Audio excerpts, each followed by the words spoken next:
Bueno, ya estamos en vivo. Hola a todos.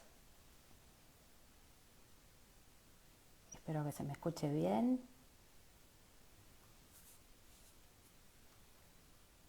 ¿Cómo andan? ¿Preparados para una noche? Vamos a viajar a Japón. Vamos a aprender un montón de cosas que Miguel nos va a ir enseñando. Y bueno, antes que nada quiero agradecerle a Flor de la pieza Libros que me haya invitado a hacer este vivo con Miguel. Y si tienen la posibilidad de ir por San Isidro, no dejen de ir a conocer la pieza, que es un lugar divino. Es como ir a la casa de un amigo, Flor los recibe con mucha amabilidad y uno puede ir mirando todos los libros tranquilamente, tomándose un cafecito, así que bueno, los invito a conocerlo. Hoy vamos a estar hablando con Miguel Sardeña, que vamos a esperar a que se una. Hola a todos. Limón al pincel, librería en mi casa, Carla de lectura lateral, Flor, bueno, ahí lo veo a Miguel.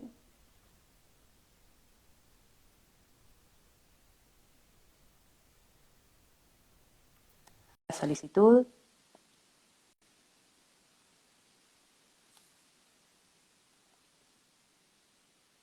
Bueno, mientras tanto vamos. Ahí está Miguel. ¿Cómo andás? ¿Qué tal? Ahí ¿Cómo está. estás, Andrea?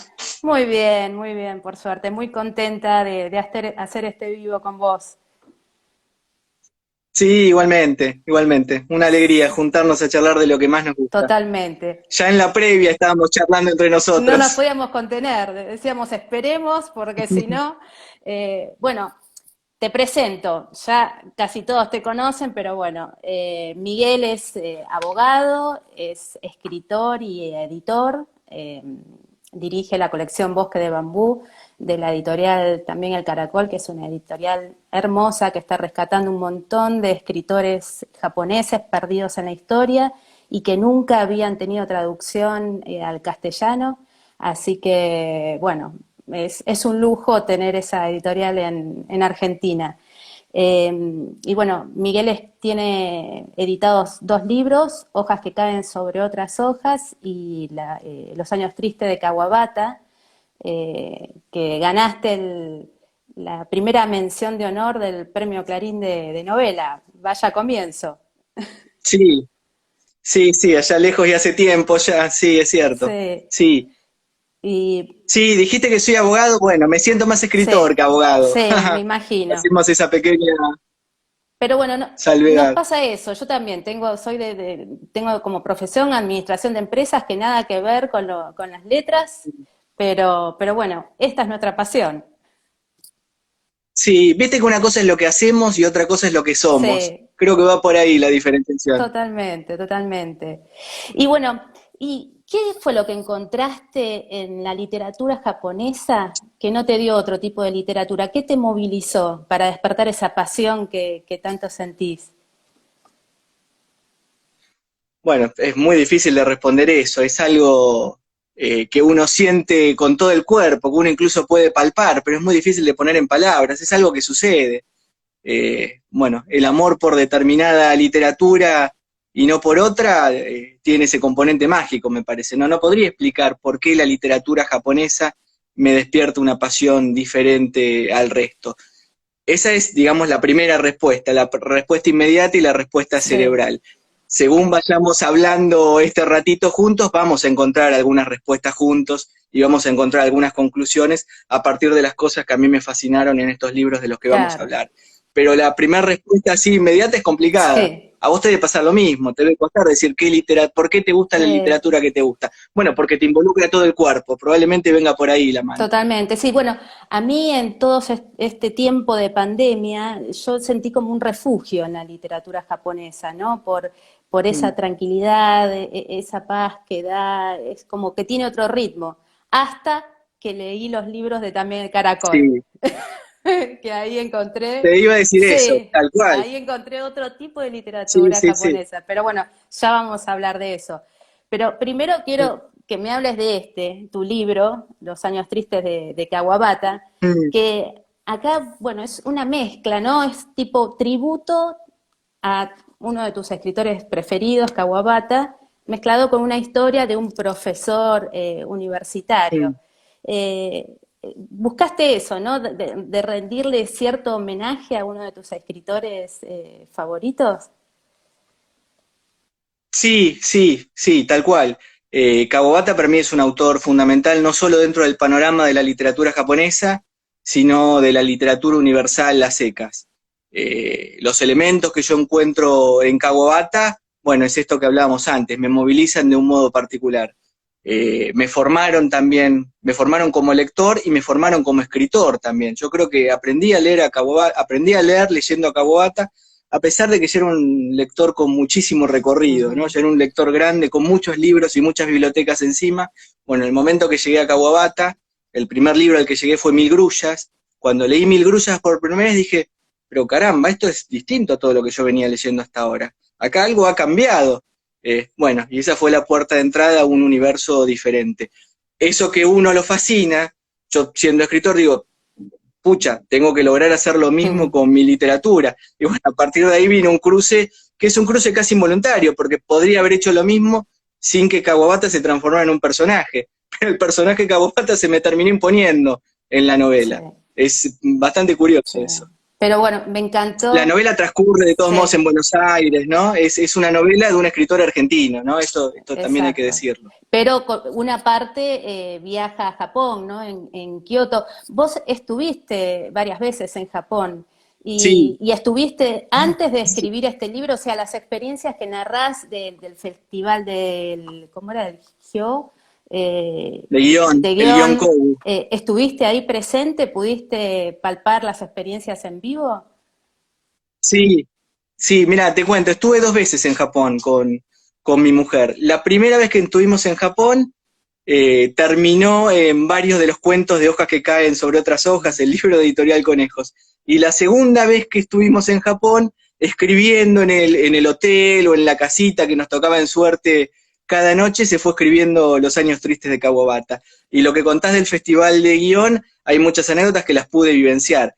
Por supuesto que después se transforman en literatura, porque si simplemente contara mi vida, la novela sería muy aburrida. O sea que está atravesado por una tragedia y por una historia Sí, particular, donde, bueno, uno trata de contar una historia trascendente. Digo, si nuestra vida no es trascendente, por lo menos que nuestra literatura busque la trascendencia. Esa es un poco la búsqueda. tal Con lo cual. cual la novela, a pesar de que anduve por esos lugares y recorrí esas calles, bueno, no tiene nada autobiográfico. Claro, sí. Pero bueno, se los recomiendo mucho porque es una historia bellísima. Me encantó y me quedé con las ganas de una continuación. Yo quiero seguir sabiendo sobre Facundo.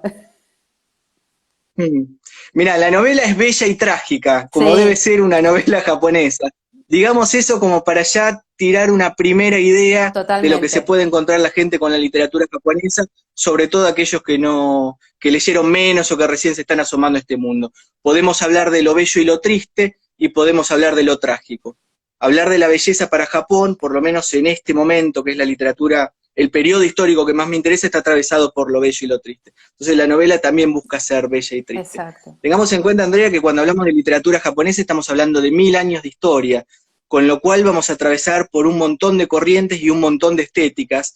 Entonces hay que tener un poco de cuidado porque uno cuando es reduccionista con determinada filosofía o determinada estética, bueno, puede llegar a mentir, ¿no? O sea, esto también hay que tenerlo en cuenta. Estamos ubicados en determinado momento y en determinado autor. Digo, cuando hablamos de Kawabata podemos hablar sin estar incurriendo en una generalización demasiado apresurada en la estética de lo bello y lo triste. Pero conforme seguiremos hablando, bueno, vamos a hablar de otro tipo de estética, Sí, como anticipaste vos sí, to- en tu preámbulo, que to- estuvo muy bien. totalmente. Y bueno, y yo pensando un poco en estas pasiones que despierta, ¿no? Japón y su cultura, me voy a uno de los libros de también El Caracol, de Lafcadio Hearn, ¿no? que yo Sí, te siento como un discípulo del Lafcadio. Eh, conté- bueno, ojalá. Contémosle a la gente que por si no lo conocen, Lafcadio no es japonés, nació en Grecia con padre irlandés, si mal no recuerdo, Sí, pero se nacionalizó en Japón, japonés. japonés. Y la pasión que sintió, bueno, se Mm. terminó casando con una japonesa. eh, Leí por ahí que ella le contaba los cuentos de fantasmas que le contaban cuando era Sí, chica, ¿no? Y él los escribió, los recopiló. sí, porque ella, bueno, siempre supo más japonés que él. De hecho, también está en discusión el japonés, el idioma japonés que conocía Lafcadio. Bueno, como nos puede pasar a cualquiera de nosotros que quiere estudiar japonés habiendo nacido en este rincón del mundo. Bueno, no le queda otra alternativa que ser siempre un extraño, un extranjero, aún viviendo ahí. Lo que tiene Lafcadio atractivo, que nos hace parecidos, digo, no solo a mí, sino a cualquiera que nos esté escuchando, que nacimos en esta parte del mundo y nos deslumbramos por ese lugar tan lejano. Y es como estar de los dos lados del mostrador, ¿no? Eso es lo que le pasó a Lafcadio, al irse a vivir a Japón, al casarse, al convertirse al budismo, al pasar a ser súbdito del emperador, como le gusta decir a él, al pasar a dar clases en Japón, bueno, pasó de bando, digamos, pero sin olvidar nunca dónde había nacido, porque no se puede olvidar. Bueno, fíjate que mi literatura tiene un poco eso, cuando yo me lo pongo a pensar, que es un pensamiento posterior a la escritura, ¿no? Uno escribe Ujú. simplemente, pero después uno trata de pensar en esa práctica. Y yo noto eso, yo en mi literatura no dejo nunca de ser un argentino que está escribiendo en este rincón del mundo. Más allá de lo que yo pueda conocer de Japón, que es un universo en expansión, digo, lo que conozco hoy no es lo mismo que lo que conocía hace algunos años, y con un poco de suerte lo que sé hoy es muy poquito comparado con lo que sepa dentro de 5 o 10 años, pero digo, siempre voy a ser un argentino y siempre voy a estar pintando Sí. mi propia aldea. Y quizás Japón es una excusa para contar cómo vivo yo acá, cómo percibo yo acá, cuáles son mis sentimientos acá. Entonces, pensar en esto mismo en Lafcadio, bueno, es muy bello. Claro que Lafcadio tenía una pluma privilegiada, Sí. ¿no? Es difícil poder ver del mismo modo que veía él, porque él sabe deslumbrarse, y bueno, pero bueno, la intención es recorrer un camino similar, por lo menos en la difusión. Sí, sí. Y algo habrá encontrado él en la filosofía japonesa que tuvo tanta llegada a los mismos japoneses, ¿no? Que le abrieron tanto las puertas. Eh, Sí, Porque no debe ser una sociedad sí, cerrada, sí. ¿no? Sí, absolutamente. De todos modos, ten en cuenta que Lafcadio escribía en Japón, escribía en inglés para los lectores de Occidente. Esto también es importante. Más allá de que la figura de Lafcadio es enorme en Japón, su primer público seguía siendo Occidente, aunque él estaba escribiendo desde ese rincón, ¿no? Esto me parece que también es importante. Exacto, sí, Pero sí, es una figura enorme, y fíjate que estamos hablando de un autor que ya falleció hace mucho tiempo. sí, Lafcadio vivió de 1850 a 1904. exacto, Fíjate sí, cuánto tiempo. Y sin embargo, su literatura no solo no envejeció, su literatura, digo, no solo la ficción, sino también, porque tiene cuentos, sino también su divulgación, los ensayos que escribió, no solo no envejecieron, sino que uno siente que son cada día más vigentes. De hecho, por eso también en el Caracol estamos rescatando muchos textos que nunca han sido traducidos, que increíblemente nunca han sí, sido traducidos, y cuando nos muestran un Japón de ensueño, ¿no? Que uno quiere un Japón exótico. Lafcadio también es responsable, esto hay que decirlo, Lafcadio también es responsable de una visión particular del Japón, que es una visión atravesada por el exotismo, ¿no? Estas visiones después, bueno, van cambiando con distintos autores, y uno ya empieza a ver cosas más negativas de ujú, Japón que vienen con la globalización. El Japón que vamos a ver con Lafcadio es un Japón idealizado, entonces es difícil que no nos guste ese Japón. El Japón de las estaciones, el Japón de la belleza de los colores, digo, el blanco para pensar el invierno por la nieve, el rosa para pensar la primavera por los pétalos de cerezo, pensar en los insectos músicos por el ruido de los grillos, o la luz de las luciérnagas destellando en la distancia en una noche a campo abierto. Bueno, este es sí, Lafcadio, no hay manera de no fascinarse con eso. Sobre todo nosotros que vivimos en el concreto, rodeados de edificios altos que nos tapan el cielo. Bueno, Lafcadio propone un viaje totalmente diferente, nos propone historias de fantasmas, nos propone la fábula, nos propone la fantasía. Bueno, ahora que decís historias de fantasmas, les recomiendo que vayan a buscar en YouTube a unos videos donde Alberto Laiseca lee algunos Mm, cuentos de Lafcadio, La mujer de nieve. Es excelente ese cuento. Porque sí, yo sí, lo que sí. había leído es lo de la canción de la Rosal, que es más como un ensayo. Mm, Pero bueno, ahí también se mete en la parte fantasmagórica y más oscura que le gusta tanto a los en Japón, ¿no? sí, sí, sí, es algo clave eso en Lafcadio, pensar en los fantasmas, ¿sí? Sí, La fábula y los fantasmas, y lo que va a hacer es refundir material que ya existía en sus creaciones. Era un autor que le gustaba mucho a Borges, por ejemplo, digo, como para poder que identificarlo con sí, nosotros. Si tradujo Borges anduvo Borges. por ahí y lo disfrutó, claro, claro, en Revista Multicolor de los sábados, el suplemento de Diario Crítica tenía varios cuentos que estaban después en el Cuaidán. Sí, pero digo, como para que lo identifiquemos cercanos. Si ya la Iseca y Borges les gustó Lafcadio, bueno, Sí, evidentemente nosotros tenemos que recorrer ese sí, camino. sí. Y va a haber algo más de Lafcadio, ¿no? En la editorial. ¿Se viene Sí, algo? sí, sí, se viene pronto ahora un nuevo ensayito ya en 2 meses. Esperamos poder ya contar con el libro. Y es también, es una serie de ensayos que nunca fueron traducidos. Y lo que tiene de interesante es, bueno, va a tener fábulas, como siempre en Lafcadio. Son 11 ensayitos más o menos breves los que componen este libro.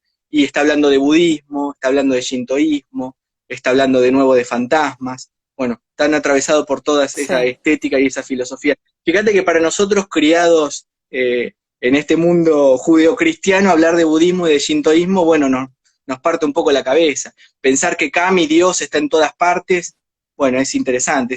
Y además exacto. Japón lo que tenía de particular es que convivían simultáneamente todas estas religiones. Entonces un japonés puede ser shintoísta, budista, confucianista y taoísta a la vez, y su vida no entraba en ningún conflicto. Bueno, esto se ve también en los textos de Lafcadio y es muy interesante. Y fíjate que es muy difícil de separar religión, Sí. filosofía, estética, no hay manera, o sea, es casi arbitraria la separación, sobre todo cuando hablas con este tipo de autores. Yo creo que lo van a disfrutar mucho el libro, pues estamos Ya lo muy, creo, muy contentos. sí. Todavía no mostramos la tapa, No, nada, nada. No, bueno, estamos en los últimos estamos toques. todavía recién esperando el último lanzamiento de la editorial, ¿no? Así que, Sí, el último, claro, el último todavía no llegó a librerías, es verdad lo que decís, salió lo tenemos en la editorial hace 2, 3 días. sí. Ya empezó el viaje a la distribuidora, pero todavía no llegó a Claro. librerías, sí, tal cual. No, estamos muy, muy contentos y muy activos Y con la colección. sí, y más en los tiempos estos, que es más difícil, ¿no? Sacar libros. Eh, pero bueno, sigamos un poquito el recorrido con el resto de los escritores, que para mí fue un gran descubrimiento, porque salimos de lo clásico, ¿no? De los escritores clásicos, y descubrir, por ejemplo, a Yokomitsu fue Sí, una revelación. Que al principio yo cuando veía el título La primavera llegó en un carro tirado por caballos y esta tapa, yo digo, bueno, va a ser florcitas de cerezos, no, las campanitas, y no, nada que ver, fueron historias fuertes, con mucha mm, acción, distinto a lo que yo estaba acostumbrada, sí. porque empezó, ¿Te acordás lo que te dije? sí, Bello y trágico, ¿no? ¿Te acordás de sí, eso? sí. Y él, bueno, creó una nueva escuela, una nueva corriente literaria con Kawabata. ¿Querés contarnos un poco de eso?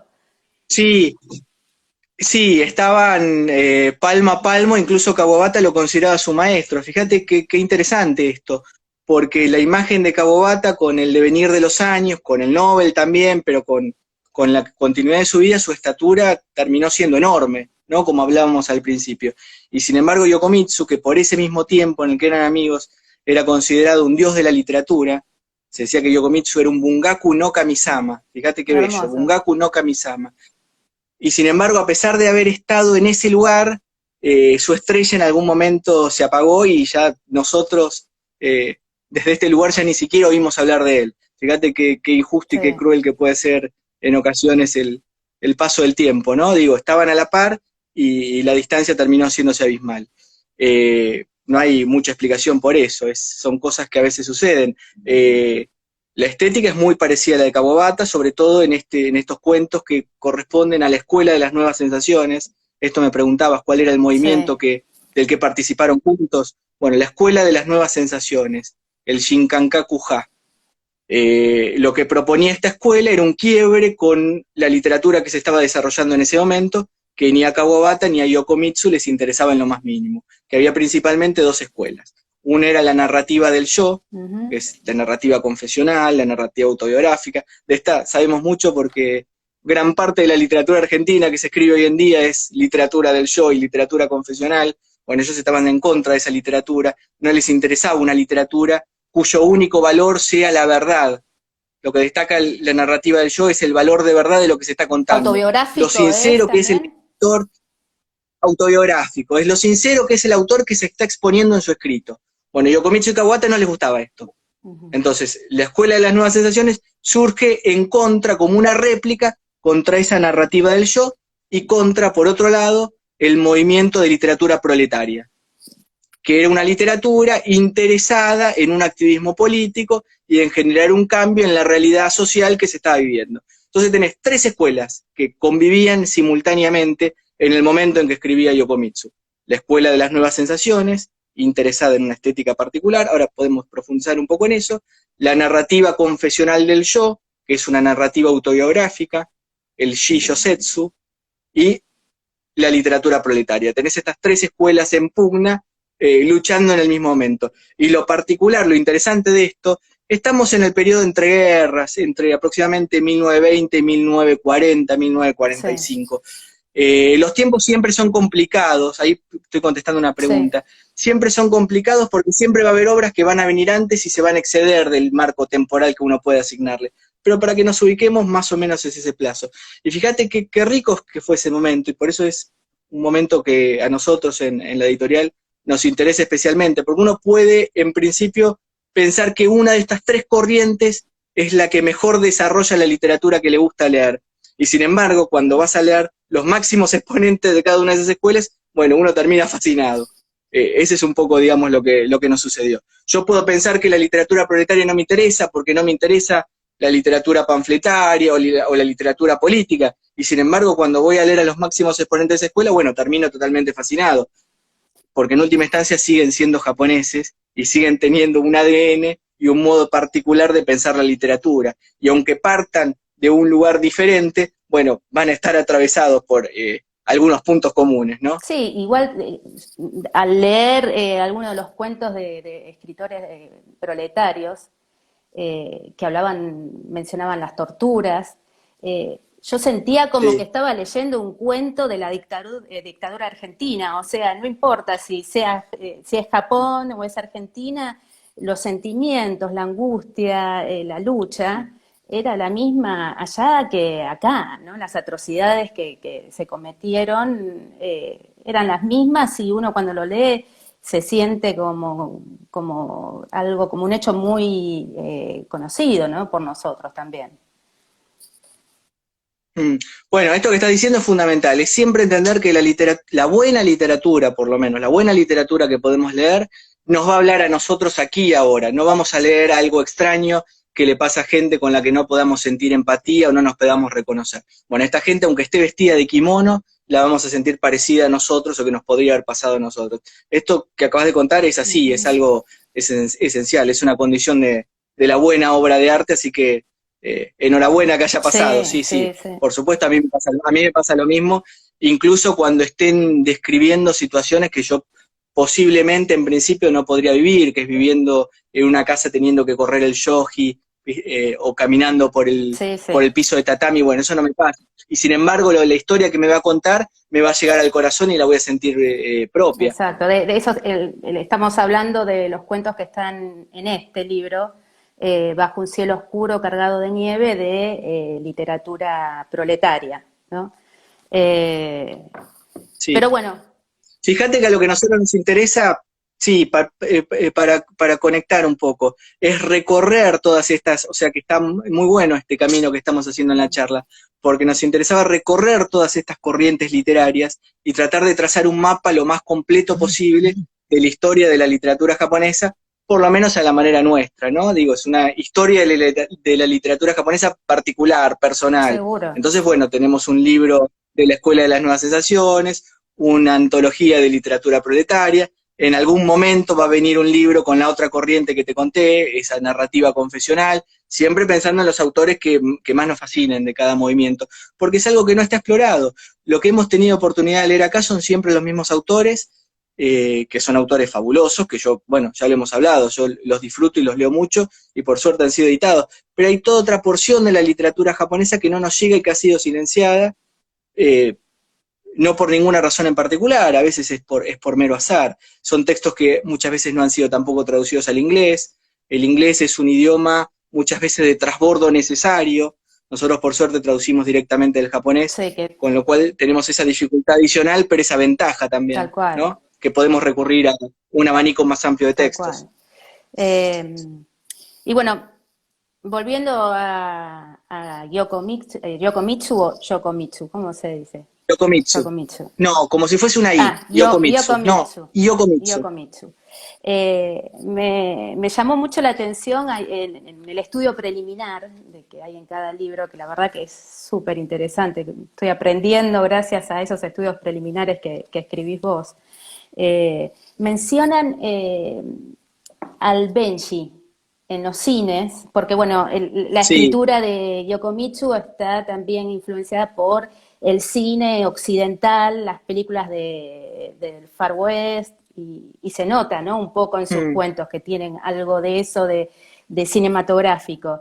Y me llamaba la atención el Benshi, que es una persona que en el cine que explica lo que está sucediendo en las películas que vienen de Occidente, porque hay ciertas cosas que para ellos les cuesta comprender, ¿no? Por los hábitos o lo que es gracioso para Occidente, tal vez no es para Japón. Así que me llamó la atención eso.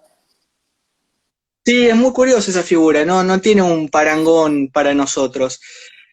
Hablábamos de que la Escuela de las Nuevas Sensaciones proponía un nuevo modo de sentir. Bueno, el tema es que sucedió en ese momento donde estaba cambiando también el modo de percibir la realidad.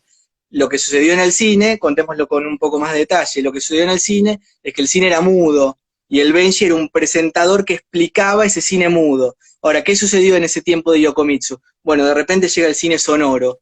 Entonces el Benshi, que era una figura fundamental que explicaba el cine, y que uno iba a percibir lo que sucedía en pantalla a partir de escuchar lo que el Benshi relataba, bueno, ahora ya no va a ser tan necesario, porque ahora yo voy a poder ver la película y entenderla con un intermediario. Y era un personaje. Ese es un cambio. Eran famosos los Benshi. Era una estrella. Sí. Era una estrella, era una auténtica estrella, era más importante, lo que yo leí es que era más importante que algunos actores que estaban delante de la pantalla, lo cual es increíble, porque fíjate que no solo tenía que ver con las películas occidentales, sino incluso con las películas orientales que les podía llegar, era necesario este Benshi, porque a veces contaba qué es lo que sucedía, a veces actuaba, a veces ponía las voces, a veces inventaba, como puede inventar un narrador nuestro, ¿no? Cuando tiene que contar una historia que él está reconstruyendo, que conoce el hilo por donde va la historia, pero las palabras que usa van a ser siempre diferentes. Bueno, eso es lo que hacía el Benshi. Bueno, y en ese momento llegan Yokomitsu y Kawabata a entender ese mundo que está cambiando. El montaje va a ser muy importante, el montaje del cine los vas a ver en los cuentos de Yokomitsu, vas a ver en algunos casos escenas cortas, cortes abruptos, una sensación que vamos a tener es eso, lo de los cuentos con apartados, con divisiones internas y bastante pronunciadas. Bueno, esa estética cinematográfica es fundamental. Sí, a mí la verdad me sorprendió mucho. Y bueno, y también vamos a tener más de Yokomitsu en la editorial. Sí, el último libro japonés de este año, hacia octubre creo, hacia octubre, es un nuevo libro de cuentos de Yokomitsu que ya está prácticamente terminado. Están las traductoras Masako Kano, Maya Worsnop y Mariana Alonso haciendo los últimos retoques. Yo ya pude espiar incluso la tapa. No, muy Sí, contentos. Es un autor que queremos seguir explorando. Y los cuentos, fíjate lo que hablamos de las escuelas, esto también es interesante, porque una vez se cae en este reduccionismo de ubicar a un autor en una determinada corriente. Nosotros dijimos que Yokomitsu es Shinkankakuha, Escuela de las Nuevas Sensaciones, pero sobre el final de su vida nos vamos a encontrar con cuentos que son totalmente diferentes, cuentos que van a ser un párrafo enorme, casi sin sí, terminación, como un bloque macizo, sin punto y aparte, interesado en algunos problemas más sociales, con otras preocupaciones, con otros modos de narrar. Bueno, por ejemplo, el cuento Máquina, en ese cuento, que es un cuento consagratorio para él, es un cuento donde todo el mundo volcó a mirarlo a él, y que parecería un cuento más cercano al proletariado, por ejemplo. sí, Fíjate qué curioso. totalmente. Bueno, el nuevo libro va a cubrir todo este espectro también. Cuentos con esta estética que venimos a hablar, y cuentos donde se escapan un poco de esos gustos de juventud, ¿no? Ujú, sí, sí, muy bueno. Eh, bueno, dejamos a Yokomitsu y vamos a otro escritor, Sakunosuke Oda, que a mí me sale Odasaku Sí. entre nosotros, ¿no? Por supuesto, tengo Odasaku, la pila acá al lado mío también, te sí. estoy acompañando con los libros. Está muy bien, es Odasaku. El signo de los Es para los tiempos. amigos, si es tu amigo, es Odasaku. Sí, Odasaku, más fácil. Eh, y bueno, que ¿Sabés por qué es Odasaku, no? sí, Porque en japonés el apellido va antes que el nombre. ok. Así como nosotros decimos Sakunosuke Oda, si estuviéramos en Japón, lo diríamos al revés, diríamos Oda Sakunosuke. Ujú. Entonces los amigos le decían Odasaku. No, Odasaku. no es un invento No, nuestro, es no, seguro. como le decían los amigos. Sí. Y bueno, Odasaku se encarga de dejar huella de los desprotegidos, los excluidos de la sociedad, los lumpen, ¿no? Esa Sí. palabra tan extraña y Y tan linda, ¿no? que la usa Y la él, sí, que la usa él. sí. Nosotros cuando la descubrimos dijimos, qué belleza que usa esa palabra, que incluso rastreamos de dónde venía, ¿no? De dónde venía la raíz, es interesantísimo. Fíjate que nos fuimos a una estética que no tiene nada que ver con lo que venimos hablando ahora, casi como si hubiéramos cambiado de país. Bueno, esto es un poco lo que hablamos al principio, ¿no? Tantos años, bueno, dan lugar a tantas literaturas diferentes. No importa que Sí, hayan convivido, tiene que ver con que Odasaku va a abrevar de una literatura que tiene 250 años, que nos va a llevar hasta Saikaku Ihara, que es un autor fundamental de otro tiempo, entonces ya es un paradigma totalmente diferente. Está buenísimo esto que está diciendo, sí, sí, sí, son los sí, excluidos, eso, los lumpen. los lumpen. Que bueno, que esto también, lo que decíamos antes, tiene también algo de proletariado, ¿no? Tal vez cuando habla Claro, de la gente que trabajaba en los campos o en las fábricas, bueno, ahí se mezcla un poco, no con mm, el mensaje que quería dar el escritor proletario, ¿no? claro, Sino desde las debilidades de cada persona. Eh, pero bueno, uno de los cuentos, El signo de los tiempos, que es como una novela, ¿no? Es uno de los más sí, extensos. Eh, es una genialidad ese es cuento. precioso, sí, sí, me encantó. Y todos, habla él en primera persona también, ¿no? Cuenta un Sí, poco, por ejemplo, hay una parte que él menciona un libro, La paradoja de la juventud, que es un libro que él mm, escribió y que le cayó la censura, ¿no?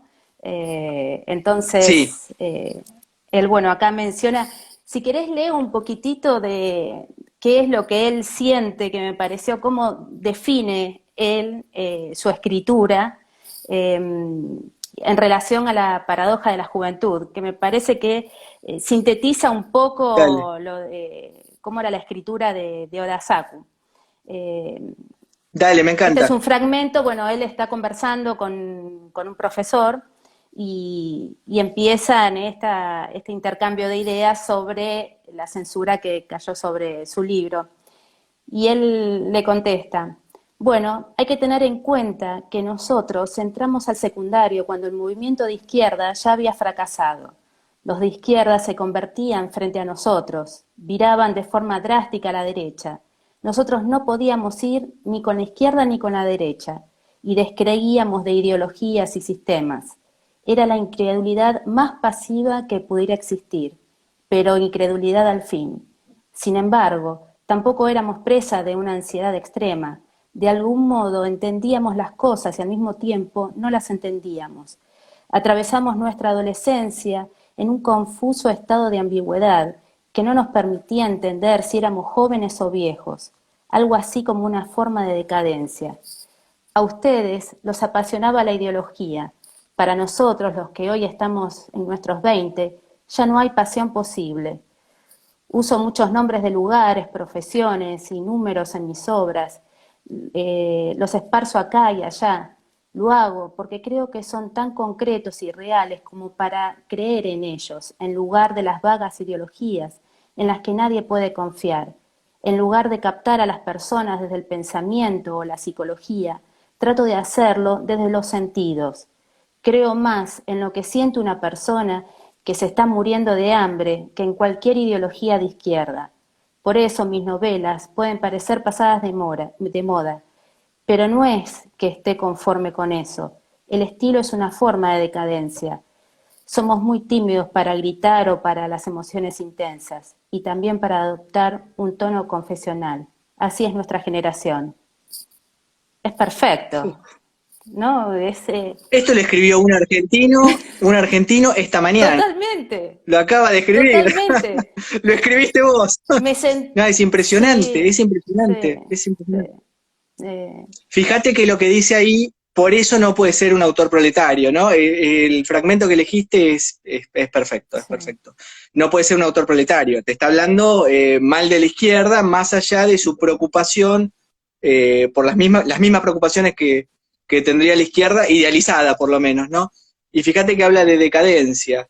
Él es un autor decadente, digo, cuando seguimos hablando de escuelas, bueno, Dasaku hay que ubicarlo dentro de lo que se llama la escuela decadentista japonesa, que es el Burai-ha, Ujú. el Burai-ha. ¿Quiénes integran esta escuela decadentista? Tenés, por ejemplo, a Dazai, que es un autor importantísimo, es el autor más importante de este movimiento. Hay otras editoriales que lo han traducido a Dazai, así que más allá de las dificultades para conseguirlo, lo pueden leer. Es un autor que a nosotros nos interesa mucho y que no está explorado en su totalidad, pero hay alguna novela que pueden rastrear. Y Ango Sakaguchi es el otro autor, o sea, los tres conforman un tridente, el tridente fundamental del Burai-ha, Ujú. ¿sí? Como para terminar esto de las escuelas y ayudarlos a trazar ese Sí, mapa. pero bueno, lo recomiendo mucho el libro este. Y bueno, vamos a... Los decadentes, déjame Sí, terminar con esto porque me dan ganas de decirlo. Los decadentes también se acercan a nosotros por esta idea de la vida, ¿no? Donde uno la transita un poco a duras penas, sobreviviendo de la manera que puede y un poco destruyéndose porque quizás no queda otra posibilidad, ¿no? Con lo que nos ha tocado en suerte, ¿no? Lo que vamos a encontrar con estos autores es, bueno, Dazai, por ejemplo, el otro autor que mencioné, se terminó sí. matando, se terminó arrojando al río con su amante. Bueno, él también terminó la bebida, la sobredosis, ¿no? Es la imposibilidad de acomodarse en un mundo hostil. Y quizás no solo es la imposibilidad de acomodarse a ese mundo hostil, sino que no hay ganas de acomodarse, porque quizás el error es pretender acomodarse a un mundo que no está bien hecho. Exacto, sí. Eso es lo que vamos a encontrar en los Ahí decadentistas. preguntaban cómo se llama el libro, El signo de los tiempos. Este. Bueno, y nos vamos a los escritores proletarios. Proletarios, Este, que ya se han colado un poco en la charla.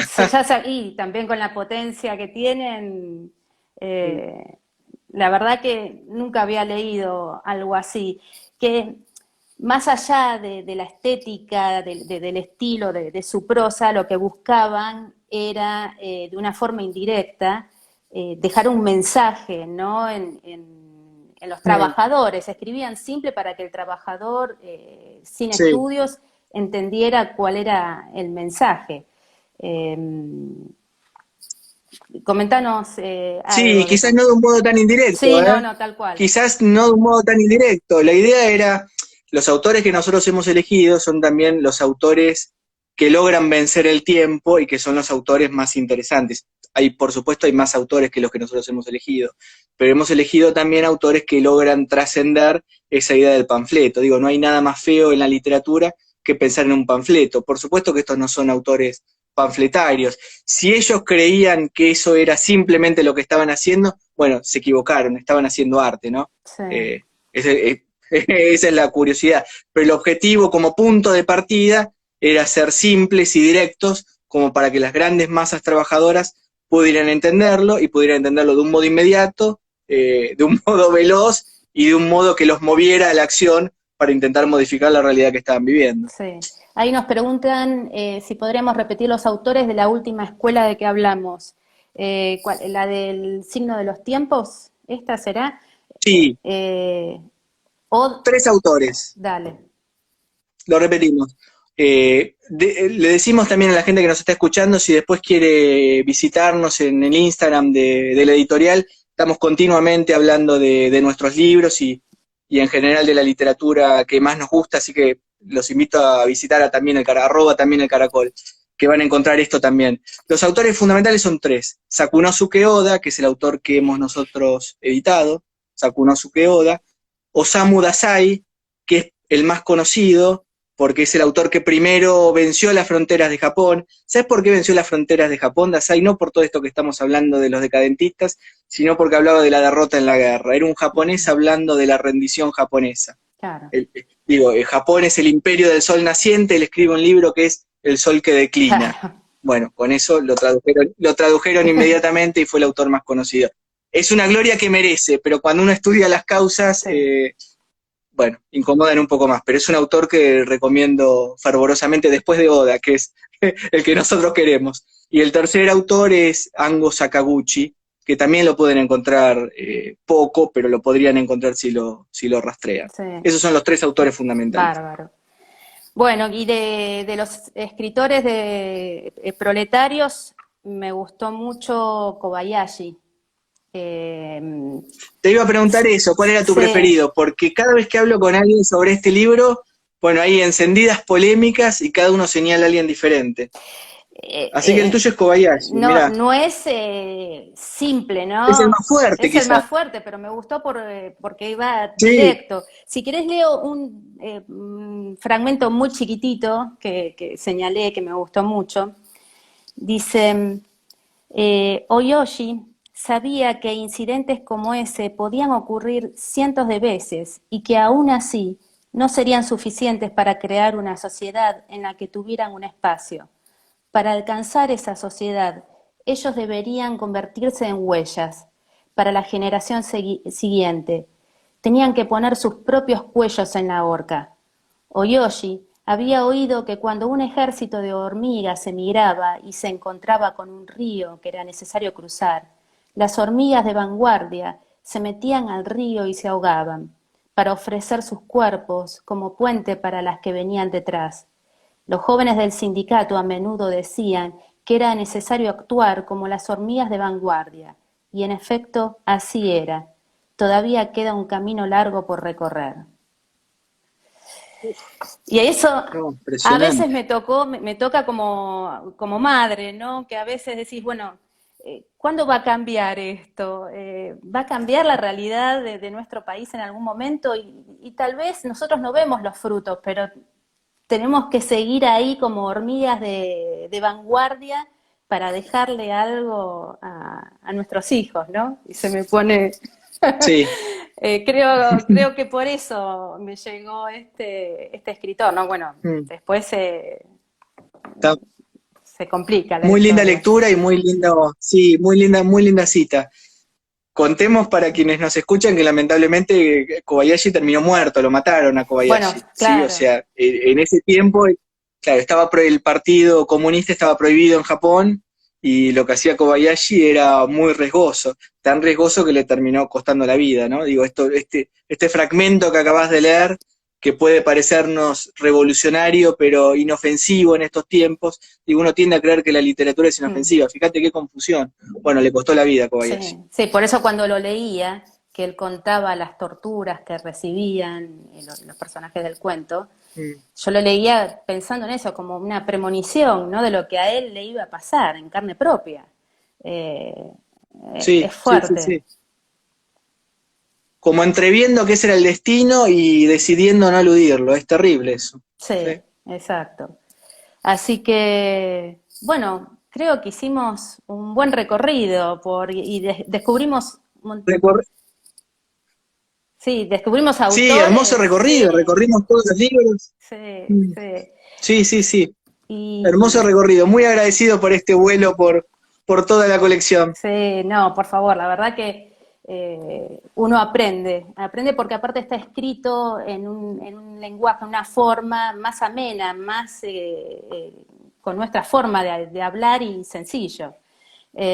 Así que, Sí, bueno, somos muy cuidadosos con las traducciones, sí, sí, sí, entendemos el valor de una... Bueno, tenemos un equipo de traductores de lujo, ya lo sí, mencioné, Gabrielo Chionero, Masako Kano, Lucía Tanoni, Maximiliano Álvarez, Maya Worsnop, sí, Mariana Alonso, bueno, tenemos un equipo, bueno, muchos de ellos son amigos también, sí, el trabajo cotidiano los ha vuelto amigos, así que estamos orgullosísimos de esto que estamos creando, y pensamos en una colección, bueno, hemos pasado revista a los 4 primeros libros, pero pensamos en una colección amplia y generosa y que vaya acumulando pilas, digo, exacto. tenemos un montón de libros y autores planeados, yo imagino 20 libros, 50 libros, bueno, es un poco ese el sueño, ojalá que podamos Sí, construirlo porque es nuestro plan. sí. Y, mencioná el título del último libro que pronto va a estar en las librerías.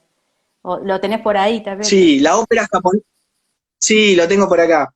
La ópera japonesa de los 3 centavos, de Rintaro Takeda.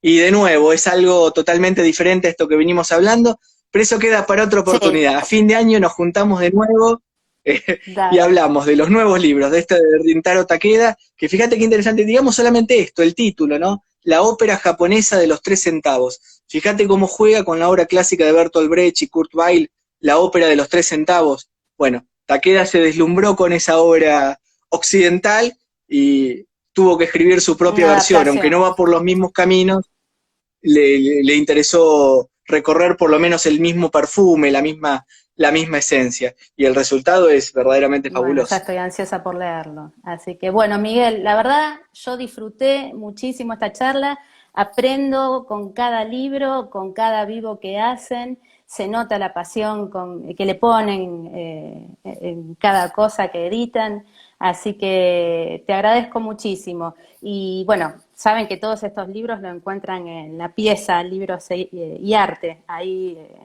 estos y el tuyo, de Odelia, ¿no? Los años tristes de Kawabata. Así que, bueno, Déjame agradecerte a vos y por esta charla que también la disfruté muchísimo. gracias. Se nos pasó Sí, volando. sí, Fíjate que podría haber durado un montón de tiempo más, que es lo que pasa cuando uno está a gusto. Así que te agradezco no, mucho el espacio y la charla y que, bueno, un placer. eh, Y bueno, todo lo que has preparado y a la pieza también por la hospitalidad, un lugar hermoso. Así que bueno, y yo muchas los gracias. espero en Libristerra, y que voy a seguir reseñando el resto de los libros. Ahí vamos a ir en más detalle con cada cuento. Así que, bueno, muchas gracias por estar ahí, por habernos Y que se acompañado y que repita. se repita. Chao, buenas noches.